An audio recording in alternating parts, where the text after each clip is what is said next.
আহা, অবলা প্রাণীগুলোর অবস্থা দেখেন। গতকাল রাত 12টার সময় সারা পৃথিবীর নিয়ে বাংলাদেশের বিভিন্ন স্থানে নতুন বছরকে স্বাগতম জানিয়ে আতশবাজি ফটকা ফুটিয়ে বরণ করে নিয়েছে।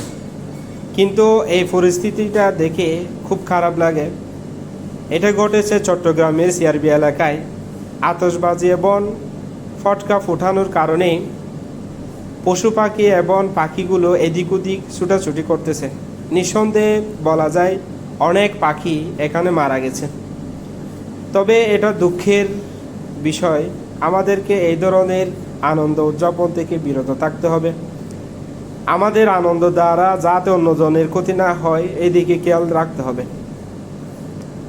তাই আমার সোশ্যাল মিডিয়ার সকল বন্ধুদেরকে এভাবে নিজের আনন্দ অন্যজনের ক্ষতি যাতে না হয় তা থেকে বিরত থাকতে হবে।